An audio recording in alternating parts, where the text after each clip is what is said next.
এবার নজর রাখবো এই মুহূর্তের সব থেকে বড় খবরে। যে খবর পাওয়া যাচ্ছে, নিয়োগ দুর্নীতি মামলায় এবার জামিন পেলেন মানিক ভট্টাচার্য। প্রাথমিক শিক্ষা পর্ষদের প্রাক্তন সভাপতি মানিক ভট্টাচার্য জামিন পেলেন। এই মুহূর্তের সব থেকে বড় খবর, ইডির দায়ের করা মামলায় জামিন পেলেন প্রাক্তন পর্ষদ সভাপতি।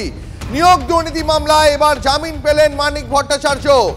প্রিয়গোপাল বিশুইর শুভ উদ্বোধন বেহালায় 14 নম্বর বাস স্ট্যান্ডের বিপরীতে 16 সেপ্টেম্বর সোমবার। সকলকে জানাই সাদর আমন্ত্রণ। এই মুহূর্তে সব থেকে বড় খবর, কলকাতা হাইকোর্ট মানিক ভট্টাচার্য জামিন মঞ্জুর করলো। নিয়োগ দুর্নীতি মামলায় জামিন পেলেন প্রাক্তন পর্ষদ সভাপতি। ইডির দায়ের করা মামলায় পেলেন জামিন। এই মুহূর্তে সব থেকে বড় খবর আপনাদের জানিয়ে রাখি, এই মুহূর্তে সব থেকে বড় খবর, যে খবর এসে পৌঁছেছে আমাদের কাছে, নিয়োগ দুর্নীতি মামলায় জামিন পেলেন মানিক ভট্টাচার্য। আপনারা জানেন দীর্ঘদিন ধরে তিনি কখনো কেন্দ্রীয় এজেন্সি তাকে একের পর এক অভিযোগ তার বিরুদ্ধে আদালতের সামনে পেশ করেছে। মানিক ভট্টাচার্যের বিরুদ্ধে নিয়োগ দুর্নীতিতে একেবারে মাস্টার মাইন্ড হওয়ার অভিযোগ ছিল। এবার সেই মানিক ভট্টাচার্যই কলকাতা হাইকোর্ট থেকে জামিন পেলেন ইডির দায়ের করা মামলায়। প্রিয়গোপাল বিশুইর শুভ উদ্বোধন বেহালায় 14 নম্বর বাস স্ট্যান্ডের বিপরীতে 16 সেপ্টেম্বর সোমবার। সকলকে জানাই সাদর আমন্ত্রণ। এই মুহূর্তে সব থেকে বড় খবর, নিয়োগ দুর্নীতি মামলায় জামিন পেলেন মানিক ভট্টাচার্য। হাইকোর্ট থেকে আমাদের প্রতিনিধি শ্রাবন্তী রয়েছেন আমাদের সঙ্গে এই মুহূর্তে। শ্রাবন্তী, আর কি জানা যাচ্ছে এখনো পর্যন্ত? দেখো, নিয়োগ দুর্নীতি মামলায় দীর্ঘদিন ধরেই গ্রেফতার ছিলেন মানিক ভট্টাচার্য এবং শেষের দিকে তিনি নিজেই সওয়াল করেছিলেন। বিচারপতি শুভ্রা ঘোষের এজলাসে তিনি নিজেই সওয়াল করেন, তার অসুস্থতার কথা উল্লেখ করেন। একই সঙ্গে তার বক্তব্য ছিল যে তিনি দেশ ছেড়ে চলে যাচ্ছেন, এমন কিছু হচ্ছে না, সেক্ষেত্রে যখনই দরকার এই তদন্তে তিনি সহযোগিতা করবেন। এরপরে ইডির দায়ের করা মামলার প্রেক্ষিতে তার জামিন মঞ্জুর করলো কলকাতা হাইকোর্ট। বিশেষ কিছু শর্ত দেওয়া হয়েছে, পাসপোর্ট জমা রাখতে হবে, তদন্তে সাহায্য করতে হবে এবং ট্রায়াল কোর্টে হাজিরা দিতে হবে মানিক ভট্টাচার্যকে। তবে নিঃসন্দেহে দ্বীপ এই মুহূর্তে অত্যন্ত গুরুত্বপূর্ণ ডেভেলপমেন্ট বলা যায়, তার কারণ নিয়োগ দুর্নীতিতে অন্যতম বড় ষড়যন্ত্রকারী হিসেবেই মানিক ভট্টাচার্যের বিভিন্ন ক্ষেত্রে যোগসাজশ পাওয়া গেছিল। অনেক ধন্যবাদ শ্রাবন্তী, তোমায় অনেক ধন্যবাদ।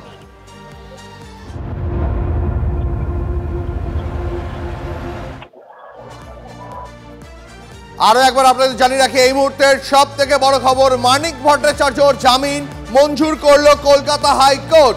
নিয়োগ দুর্নীতি মামলায় দীর্ঘদিন ধরেই ধৃত মানিক ভট্টাচার্য, তার বিরুদ্ধে একের পর এক আর্থিক দুর্নীতি, তাকে সুবিধা পাওয়া, একাধিক অভিযোগ ছিল তার বিরুদ্ধে।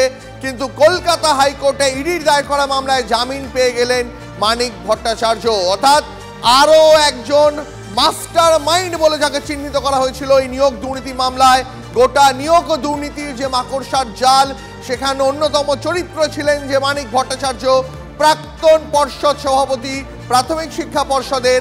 সেই মানিক ভট্টাচার্য জামিন পেলেন।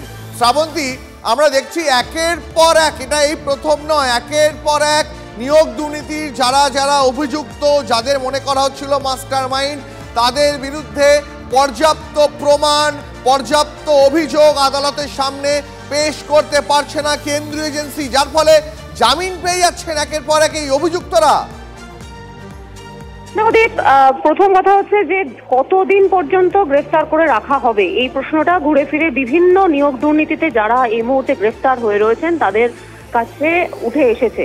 একাধিক বিচারপতি এই প্রশ্নটা করেছেন যে ইডি বা সিবিআই এমন কোনো তথ্য প্রমাণ করতে পারছে না, তথ্য প্রমাণ নিয়ে আসতে পারছে না, যার ফলে এরা যে কোথায় ষড়যন্ত্র করেছেন সেটা অনেকটা স্পষ্ট হবে। এই মামলার ক্ষেত্রে মানিক ভট্টাচার্য যতবার জামিন মামলা হয়েছে তার আয় বহির্ভূত হিসেবের একটা সম্পত্তির হিসেব পাওয়া গেছে এবং সেক্ষেত্রে তার ছেলে, তারও যে বিভিন্ন ব্যবসা ছিল সেখানেও তাদের ঠিক কোথা থেকে সেই টাকা এসেছে সেটা তারা প্রমাণ করতে পারেননি। একই সঙ্গে আবার এটাও প্রশ্ন উঠে আসছে যে এই টাকার যে যোগসাজশ সেটা কি সত্যি শুধুমাত্র নিয়োগ দুর্নীতি থেকেই উঠে এসেছে? যদি উঠে আসে তাহলে কোন কোন ক্ষেত্রে সেটা স্পষ্ট ছিল সেটা কিন্তু কোথাও গিয়ে প্রমাণ হয়নি। বিশেষত সিবিআই এর ভূমিকা নিয়েও একাধিক প্রশ্ন উঠেছে। ইডির করা মামলা ছিল, সেখানে মানিক ভট্টাচার্য শেষের দিকে তার জীবন সংশয়ের কথা তুলে ধরেন। তার বক্তব্য ছিল যে তার এতটাই বয়স হয়ে গেছে, তিনি কোথাও যেতে পারছেন না, তাই তদন্তে যদি যে কোনো ধরনের সাহায্য তিনি করবেন।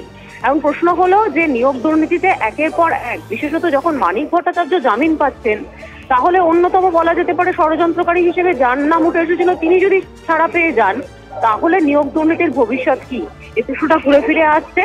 একই সঙ্গে যারা এখনো পর্যন্ত গ্রেফতার হয়ে রয়েছেন, সেটা পার্থ চট্টোপাধ্যায় হতে পারেন বা বাকি বিভিন্ন সরকারি আধিকারিক হতে পারেন, এই মানিক ভট্টাচার্যের জামিন দেখিয়ে কিন্তু তারা সহজে একটা সেই ক্ষেত্রে জামিন পাওয়ার একটা সুযোগ তাদের চলে আসবে। নিঃসন্দেহে মানিক ভট্টাচার্যের জামিন দুর্নীতিতে একটা গুরুত্বপূর্ণ বিষয় বলা যেতে পারে। তার কারণ মানিক ভট্টাচার্যের জামিন অর্থাৎ নিয়োগ দুর্নীতিতে আপাতত তার আর কোনো ষড়যন্ত্র সামনে আসছে এবং জামিনের পরে যদি কোনো রকম নতুন আসে তাহলে বলাই যেতে পারে যে মানিক ভট্টাচার্যের বড় সড় স্বস্তি। একই সঙ্গে স্বস্তি রাজ্য সরকারের, তার কারণ যেভাবে মানিক ভট্টাচার্য যখন গ্রেফতার হয়েছিলেন বিভিন্ন ক্ষেত্রে দেখা গেছিল যে শাসক দলের পক্ষ থেকে একটা সমালোচনা হচ্ছিল কেন তাকে গ্রেফতার করা হয়েছে বা তিনি ষড়যন্ত্রের শিকার, এরকমও উঠে আসছিল। সেক্ষেত্রে নিঃসন্দেহে একটা বড় সড় স্বস্তি, কারণ এখনো পর্যন্ত কোনো খুব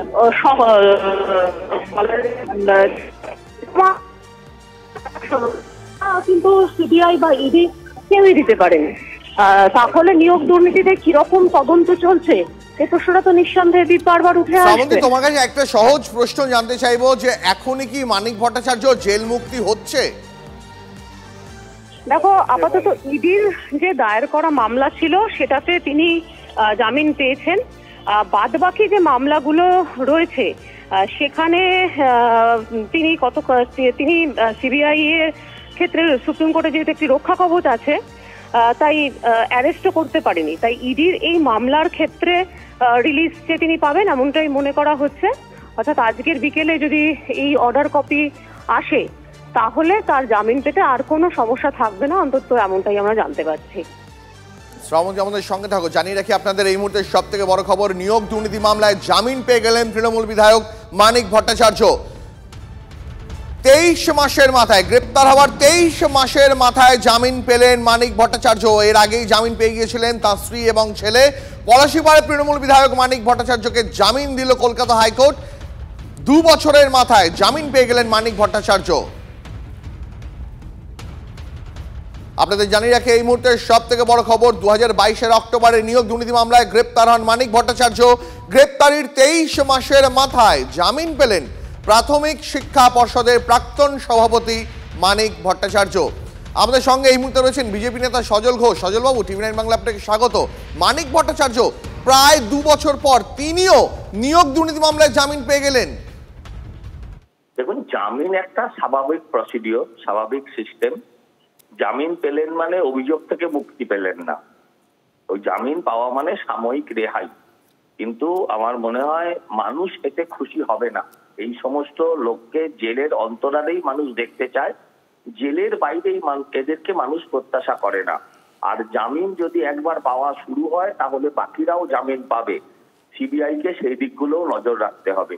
এটা দুর্ভাগ্যজনক হলেও এটা স্বাভাবিক এবং এটা সত্য যে জামিন খুব স্বাভাবিক বিষয়, কিন্তু মানুষ এটা চায় না যে এরা জেলের বাইরে থাকুক। তাই সিবিআই কে চার্জশিট দিয়ে বা যেভাবে হোক তাদেরকে আটকে রাখার যে ব্যবস্থা সেটাও সিবিআই কে দায়িত্ব নিতে হবে, নয়তো সিবিআই এর প্রতি আস্থা এমনিও কমেছে, আরো কমবে। সজলবাবু, নিয়োগ দুর্নীতিকে কেন্দ্র করে একসময় আপনারা ঝাঁপিয়ে পড়েছিলেন গোটা রাজ্য জুড়ে, এখন সেই নিয়োগ দুর্নীতির একের পর এক মাস্টার মাইন্ড তারা জামিন পাচ্ছেন। দেখুন, শুধু আমরা ঝাঁপিয়ে পড়িনি, আপনারাও সচেষ্ট ছিলেন নিয়োগ দুর্নীতির পর্দাফাশ করতে। আবারও বলছি, যেটা আগেও বলেছি, যে জামিন স্বাভাবিক বিষয়। জামিন পেলে সাধারণ মানুষ দুঃখিত হয়, কিন্তু আইন তো ওসব বোঝে না। আইন বোঝে তার সিস্টেম, তার সিস্টেমে জামিন হয়েছে সেটা ঠিক আছে, কিন্তু মানুষকে দেখতে হবে, আমাদেরকে দেখতে হবে এখানে সিবিআই এর ব্যর্থতা আছে কিনা। যদি ব্যর্থতার কারণে জামিন হয়ে থাকে তাহলে সেটা অত্যন্ত দুর্ভাগ্যের বিষয়, আমি আগেও বলেছি। অনেক ধন্যবাদ আপনাকে। আমরা কথা বলছিলাম বিজেপি নেতা সজল ঘোষের সঙ্গে। এই মুহূর্তে আমরা যোগাযোগ করেছি সিপিএম নেতা, বর্ষিয়ান সিপিএম নেতা সুজন চক্রবর্তীর সঙ্গে। সুজন বাবু, নিয়োগ দুর্নীতি মামলায় এবার আরেক তৃণমূল বিধায়ক মানিক ভট্টাচার্য তিনিও জামিন পেয়ে গেলেন। সম্ভবত আজ সন্ধ্যেবেলা বা বিকেলবেলার মধ্যেই তার জেল মুক্তি হয়ে যাবে। মানিক ভট্টাচার্য যে অপরাধী এটা তো সবাই জানে। স্ত্রীকে মৃত মানুষের সঙ্গে ব্যাংকের অ্যাকাউন্ট করিয়েছিলেন, ভাবাই যায় না। ক্রিমিনাল মাইন্ড, সেই কারণেই তৃণমূলের নেতা এবং সেই কারণেই প্রাইমারি চেয়ারম্যান, সেই কারণেই টাকার খেলা, গল্প এবং কালীঘাটে টাকা পাঠানো, এই তো সবাই জানে। সেই মানিক ভট্টাচার্য জামিন পেলেন, সিবিআই কি করলো, এই কোয়েশ্চেন তো উঠবেই। সিবিআই এর উপরে মানুষের ভরসা যে ক্রমশ কমছে, এটা নিয়ে কোনো সন্দেহ নেই। কেন উনি জামিন পেলেন, কিভাবে ওকে সব ব্যবস্থাটা করতে পারলো না, কার অযোগ্যতা, এই কোয়েশ্চেন গুলো উঠবেই। কিন্তু তার চেয়ে বড় কথা হচ্ছে, তৃণমূল দল কি স্বীকার করবে যে এই অপরাধীদের নিয়েই তৃণমূলের সম্পদ? মানিক ভট্টাচার্য কি বুঝবে যে সভ্য সমাজে তার কোনো জায়গা নেই? কালো কাপড় মুখে বেঁধে ঘরের মধ্যে থাকুক, রাস্তায় বেরোলে মানুষের র‍্যাত কি সেটা বুঝবে, মানুষের র‍্যাত আছে এটা বুঝবে। সুজনবাবু, নিয়োগ দুর্নীতি মামলায় যারা যারা অভিযুক্ত ছিলেন তাদের বিরুদ্ধে কার্যত আদালতে উপযুক্ত তথ্য প্রমাণ পেশ করতে পারছে না ইডি, যার ফলে একের পর এক এরকম অভিযুক্তদের জামিন হয়ে যাচ্ছে, অন্তত এমনটাই পর্যবেক্ষণ। হ্যাঁ, বটেই তো। সিবিআই কি ইডি তারা যথাযথভাবে তথ্য প্রমাণ হাজির করতে পারছে না। তথ্য প্রমাণ কি সব ক্ষেত্রেই ডাক্তারের এই রাজ্যগড়ের ঘটনার মতন সবই কি লোপাট করা হয়েছে? নাকি লোপাট না করলেও ইডি এবং সিবিআই তাদের অযোগ্যতাকে প্রমাণ করছে? দুর্নীতিটাকে কেউ অস্বীকার করতে পারবে না, এবং দুর্নীতির টাকায় ফুলে ফুলে উঠেছে এটা তো কারোর কোনো সন্দেহ থাকতে পারে না। কিন্তু বহু পাবলিকের কাছে পরিচিত প্রমাণপত্র হয়ে রয়েছে, কিন্তু ইডি সেটা কেন বুঝলো না, কেন জোগাড় করতে পারলো না, আর কোর্টের কাছে গ্রহণযোগ্য করতে পারলো না, সেটা ইডিকেই বলতে হবে, সিবিআইকেই বলতে হবে। বেশ, অনেক ধন্যবাদ আপনাকে, অনেক ধন্যবাদ। আমরা কথা বলছিলাম বর্ষিয়ান সিপিএম নেতা সুজন চক্রবর্তীর সঙ্গে।